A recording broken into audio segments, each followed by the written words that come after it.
औरंगजेब साहब के रिस्पॉन्स से ये लगा कि वो मोहतरमा फरहद जावेद से इस तरह का टेक्निकल क्वेश्चन एक्सपेक्ट नहीं कर रहे थे और वो बाकायदा इस सवाल के जवाब में गड़बड़ा गए और उन्होंने एक रेटरिक बयान करना शुरू कर दिया।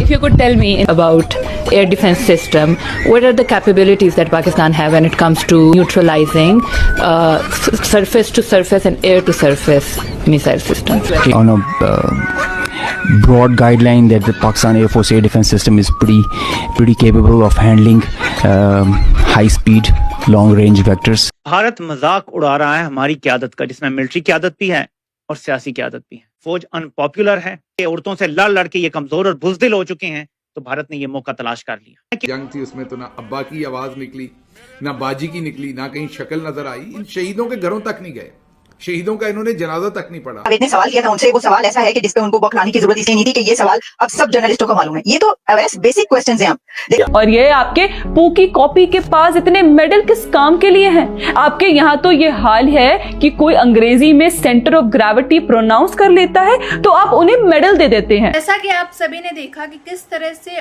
औरंगजेब जो कि पाकिस्तान का पायलट है, उसको कितनी बुरी तरह से उसकी सुताई और धुलाई की जा रही है, यानी कि उसको रोस्ट किया जा रहा है, क्योंकि औरंगजेब ने जो है एक ऐसा काम किया था जिसको नहीं करना चाहिए था। वो इस बात पे रिग्रेट कर रहा हो कि क्यों मैंने ऐसा कह दिया जब मैं कर नहीं सकता। दरअसल एक प्रेस कॉन्फ्रेंस हुई थी जिसमें औरंगजेब ने कहा था कि हम हाइपरसोनिक जो मिसाइल है उसको रोक सकेंगे, लेकिन जब बात आई भारत पाकिस्तान की जंग की, जब मेड इन इंडिया ड्रोन्स जब पाकिस्तान के अंदर आए तो इनका जो एयर डिफेंस सिस्टम है वही ब्लास्ट हो गया। तो अब इससे जो है औरंगजेब की बातों को तो क्या ही कहा जाए, उन्होंने जो कहा वो कर नहीं पाए, बल्कि इनका पाकिस्तान का जो एयर डिफेंस सिस्टम है वही ब्लास्ट हो गया। तो इसीलिए काफ़ी जमकर जो है इसके ऊपर औरंगजेब को रोस्ट किया जा रहा है, उनको बातें सुनाई जा रही हैं और काफ़ी ज़्यादा ट्रोल भी हो रहे हैं ये सोशल मीडिया में। तो चलिए वीडियो देखते हैं, फिर मिलते हैं वीडियो के एंड में। ने सवाल किया था उनसे, वो सवाल ऐसा है कि जिसपे उनको बौखलाने की जरूरत इसलिए नहीं थी कि ये सवाल अब सब जर्नलिस्टों को मालूम है। ये तो अवैध बेसिक क्वेश्चंस हैं। देखिए ना, आप जब जंग पे बात कर रहे हैं और वो तो हर जर्नलिस्ट ये जानता है। अब एजुकेशन अगर आपके यहाँ इतनी अच्छी नहीं है कि आम लोगों को ये वाले सवाल नहीं पता और वो क्रिटिकल नहीं है या वो एक क्रिटिकल माइंड नहीं रखते कि भाई अगर ये हो रहा है तो ये कैसे हो रहा है, क्या हमारे पास ये अवेलेबिलिटी है, क्या हमारे पास ये कैपेसिटी है, उसके बगैर ही आप सिर्फ जो है एक नारे लगा रहे हैं, तो ये तो फिर जो ये कह रहा है और जो बौखला रहा है या चौंक रहा है वो उसकी गलती है। क्योंकि जिस जर्नलिस्ट ने ये सवाल पूछा है, बहुत ही बेसिक क्वेश्चन है ये कि अगर आप ये करें तो क्या आपके पास ये कैपेसिटी है। मुझे नहीं पता ये रियलिटी है या नहीं, लेकिन लिटरली मुझे ये पोस्टें मिली हैं, ये शेयर हो रहा है कि जी बड़ी और खुशियां मनाई जा रही हैं। ये बहुत जबरदस्त बात है कि वैसे ही उन्होंने इस्लाम कबूल किया जैसे नील आर्मस्ट्रांग ने चांद के ऊपर अजान की आवाज सुनी। और वैसे एग्जैक्टली आप सही कह रहे हैं। तो जब इस तरह का एक नैरेटिव चल रहा हो, वैसे इस तरह की चीजें हो रही हो, जिस तरह मैं देख रही थी कि इतने बड़े बड़े एंकर्स जो हैं वो ये कह रहे हैं कि जी हमने तो भारत की जितनी भी वेबसाइट्स हैं वो हैक कर ली, हमने तो उनके निजाम को तबाह बर्बाद कर दिया, हमने तो सिस्टम ही जो है सारा फेल कर दिया उनका। मैंने कहा हाँ इतना, और ये इसलिए कहा जा रहा है कि हम टेक्नोलॉजी में इतना आगे हैं कि हमने ये कर दिखाया। कम से कम यही ना कहें कि आपने इसलिए कर दिखाया कि आप टेक्नोलॉजी में आगे हैं, क्योंकि एडवांस टेक्नोलॉजी में आप कहाँ पर है ये दुनिया भी जानती है और आप खुद भी जानते हैं। मैंने करते हुए हिचकिचाते हैं, यानी मुझे जब जियो ने हेडलाइन चलाई कि इंडिया की उन एयर बेसेस के ऊपर हमला कर दिया पाकिस्तान एयरफोर्स ने जिस एयरफोर्स बेस से पाकिस्तान की मसाजिद पर हमले किए गए थे, यानी ये कितना गुमराहकुन नैरेटिव है। अगर इंडियन एयरफोर्स ने पाकिस्तान की मसाजिद पर हमले करने होते तो वो बादशाही मस्जिद लाहौर पर हमला करते, वो फैसल मॉस्क लाहौर इस्लामाबाद के ऊपर हमला करते, जो कि एक सिंपल समझी जाती है। लेकिन उन्होंने हमला किया मस्जिद सुभान पर, जो कि आपकी भावलपुर में मौलाना मसूद अजहर का घर है, मस्जिद उम्मुल करा के ऊपर जो कि हाफिज सईद का मरकज है, मस्जिद बिलाल के ऊपर और दीगर उन इलाकों के ऊपर जो कि नॉन दहशतगर्दों के हाइड आउट्स हैं। तो उन दहशतगर्दों की मौजूदगी के ऊपर शर्मिंदा होने की जगह यह कहा जा रहा है कि जनाब हमारी टेरिटोरियल इंटीग्रिटी के ऊपर हमने कहा ना कि इसराइलियों को बहुत अच्छी तरह मालूम है कि पूरी मुस्लिम दुनिया में अगर कोई मुल्क इनको तबाह कर सकता है तो वो पाकिस्तान है। तो वो इस मौके का फायदा उठाकर भारत के साथ मिलकर पाकिस्तान के खिलाफ फैसला कुन जंग शुरू कर चुके हैं। उन्होंने शुरू कर दी है, लेकिन पाकिस्तानियों को भी एहसास नहीं है कि उनके खिलाफ असल जंग करने वाला हिंदू मुशरिक नहीं, वो वही सेहूनी यहूदी है कि जो मशरक़ वस्ता में और फलस्तीन में आज फलस्तीन के मुसलमानों का कत्लेआम कर रहा है। तो इस वक्त पाकिस्तान के मुसलमान अच्छी तरह समझ जाए ये गज़वा हिंद सिर्फ हिंदू मुशरिकों के खिलाफ नहीं है, गैरों में भी आएंगी। तो फलस्तीन के मुसलमानों से सीखें, क़यामत टूट पड़ी उनके ऊपर, लेकिन उन्होंने अल्लाह से शिकायत नहीं की, इस्तकामत के साथ, जुर्रत के साथ, सब्र के साथ खड़े। तो आपने भी इसी तरह खड़े होना है। अहले फलस्तीन से सीखें, इस मामले में वो हमारे उस्ताद हैं। उन्होंने दिखाया कि कुर्बानी कैसे दी जाती है, सब्र कैसे किया जाता है, मज़ाहमत कैसे की जाती है।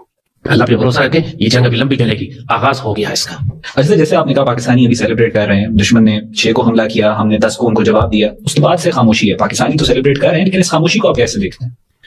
जैसे कहा ना अहमद आपको, यह है कि हमारी पाकिस्तानी फौज की क़यादत को बहुत अच्छी तरह मालूम है, हमें रिलैक्स करने के लिए या अपने हथियार नीचे करने के लिए अभी कोई फुर्सत नहीं है। ये खुदकुशी होगी कि अगर हम अपने हथियार इस वक्त नीचे कर लें और ये समझें कि जंग खत्म हो गई। दुश्मन का प्लान बुनियादी तौर पर यह था कि पाकिस्तान पर, पहले तो जैसे आपने ना, पहले उन्होंने हमले किए सिर्फ जिनको उन्होंने कहा कि हमने टेररिस्ट लॉन्च पैड्स पर हमले किए, यानी हमारी मसाजिद के ऊपर, मदारिस के ऊपर, अपनी मर्जी से इन्होंने जिसको कहा कोई मस्जिद नजर आई उसके ऊपर इन्होंने बम मार दिया। शुरू में तो उन्होंने इस तरह हमले किए और फिर इन्होंने पाकिस्तान के शहरों पर ड्रोन्स भेजना शुरू किए। हमारे शहादत आ गया है तो अब असल में टिकटॉक का वक्त शहादत आया है कि जो असल वाली जंग थी उसमें तो ना अब्बा की आवाज निकली, ना बाजी की निकली, ना कहीं शक्ल नजर आई। इन शहीदों के घरों तक नहीं गए, शहीदों का इन्होंने जनाजा तक नहीं पढ़ा। उनके जनाजे हमने पढ़े थे, उनमें फार्म 47 का वजीर आजम भी था, आर्मी चीफ भी थे, लेकिन स्क्वाड्रन लीडर जो इंडिया के मिसाइलों से शहीद हुए उनका जनाजा इनमें से किसी ने नहीं पढ़ा। जो 24 मिसाइल हम पर फायर हुए थे जिनमें से हमने एक भी नहीं रोका था बैठ के, और वो कहीं नजर नहीं आए उन दिनों, ना उनकी कोई फुटेज नजर आई, ना फौजी साइड पे, ना दूसरी कि हम कोई कार्रवाई कर रहे हैं। डीजी ISPR जरूर नजर आते थे सामने, जो उस रिस्पांस का जो क्रेडिट है वो लेने के लिए भारी तोपखाने से टिकटॉक पर लड़ाई जारी है। अगली बात भी आपको बताएंगे कि अगर करना था तो जहां पर असल जंग लड़ी गई वहां करना था। टैंक थोड़ी ना चले पसरूर में, जो आप पसरूर में जाके टैंक पे चढ़ गए, या तो आप वो काम करें जो हुआ है। और एग्जैक्टली जो PR होती है वो ऐसे होती कि हमने क्लेम किया था कि हमने उधमपुर बेस को तबाह कर दिया, आखिर टैंक पे चढ़ गए, क्योंकि हमने टैंक को क्रेडिट देना है, हमने जहाज को नहीं देना। हमने हर सूरत तमाम का तमाम क्रेडिट जो है ना, टैंक में से भले को गोला फायर हुआ है इस दफा या नहीं, लेकिन क्रेडिट हमने टैंक के गले में डालना है। हमने किसी सूरत F-17 के गले में नहीं डालना, या रफीकी एयरबेस या किसी और एयरबेस पर नहीं डालना, वरना तो हम सारे मिलके जो स्क्वाड्रन लीडर थे उनके जनाजे पे चले जाते। हम में से आज जितने भी टैंकों के ऊपर चढ़े थे, एक ने भी अभी तक स्क्वाड्रन लीडर साहब का ना जनाजा पड़ा है। कारगिल के इलाका मेरे साथियों से कि भारत की आड़ लेकर खुदा न खास्ता ये खुद ही ड्रोन हमला कर दिया, उनके भारत ने किया था।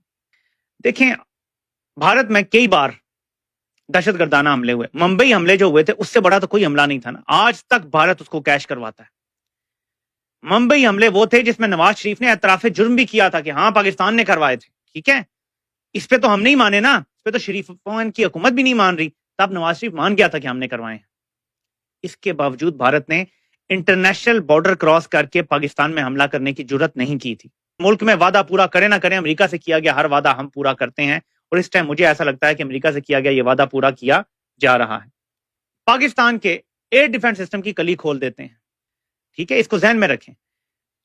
इसने पाकिस्तान के एयर डिफेंस सिस्टम की हकीकत बयान कर दी है। पाकिस्तान ने हमले का जवाब ना देकर और मुसलसल बुज़दिली दिखाकर और कमजोरी दिखाकर भारत को और चौड़ा कर दिया है। देखें, ये RSS की जो आइडियोलॉजी है ना, आप जितना दबते जाएंगे ये आपको दबाते जाएंगे। सच में पाकिस्तान की बड़ी अफवाज हैं, ऐसे बहरी और फिजाई अफवाज उस तरह सियासत में नहीं। हालांकि इस टाइम जो हमारी फिजाइया का सरबराह है वो भी एक ऐसी शख्सियत है जिसे हम कम अज कम मुतनाज़िया कह सकते हैं। एक्सटेंशन भी ली हुई है, उनके करीबी लोग नून लीग के टिकट पे इलेक्शन जीते हुए हैं या लड़े हुए हैं, फॉर्म 47 पे जिताया गया है। लेकिन इसके बावजूद कंप्रोमाइज हों, कमजोरी आ गई है, लड़ने की हिम्मत नहीं है, लेकिन ये 25 करोड़ लोगों का मुल्क है। बहुत सारे सवालात खड़े हो रहे हैं। जैसा कि आप सभी ने देखा आगे वीडियो में कि किस तरह से औरंगजेब के खिलाफ कैसी बातें हो रही हैं, कितना मजाक उड़ाया जा रहा है पाकिस्तान भर के अंदर इनका। वहीं जो है खबरें ये भी आ रही हैं कि पाकिस्तान जो इस समय काफी ज्यादा जश्न मना रहा है अपनी जीत का, लेकिन आप सब जानते हो कि पाकिस्तान जीता है या फिर डर गया है। ये लोग तो वैसे बड़ा कहते हैं कि भारत और पाकिस्तान की जंग कराओ, खासतौर पे लाल टोपी, अब उसकी भी जो है इस समय पैंट गीली हो चुकी है। देखा जाए तो इस समय जंगलों में है, अपनी सर्वाइवल किट, मेडिकल किट लेकर के फरार है कि भाई भारत हम पर कभी भी जंग कर सकता है, हम पे हमला कर सकता है। तो इस समय वो भी काफ़ी ज़्यादा बेहद डरा हुआ है। लेकिन वहीं दूसरी तरफ जो है औरंगजेब ने जो कहा था कि हम हाइपरसोनिक मिसाइल जो है उसको रोक सकेंगे, उसमें नाकामयाब रहे। इस वजह से उनको काफ़ी ज़्यादा रोस्ट किया जा रहा है, उनकी धुलाई की जा रही है, बेइज्जती की जा रही है पूरे पाकिस्तान की आवाम के द्वारा। लेकिन वहीं उनको नेचुरल क्रश भी बना दिया गया है। ये बहुत ही अजीब सी और अनोखी बात है। लेकिन खैर, पाकिस्तान में तो कभी भी कुछ भी हो सकता है, क्योंकि ये पाकिस्तानी जो ठहरे। वहीं जो है इस समय पाकिस्तान में जश्न मनाया जा रहा है कि वो जीत गए। ऐसा है या नहीं ये सब तो आप जानते हो कि कौन कितना पावरफुल है, कौन जंग जीता है, कौन हारा है। किसने घुटने टेके हैं, किसने नहीं टेके हैं, ये सब तो आप जानते ही हो। वैसे तो बड़ी बड़ी डींगे हाँकते हैं कि भाई भारत के साथ हमारी जंग कराओ, हम जंग जीत के दिखाएंगे।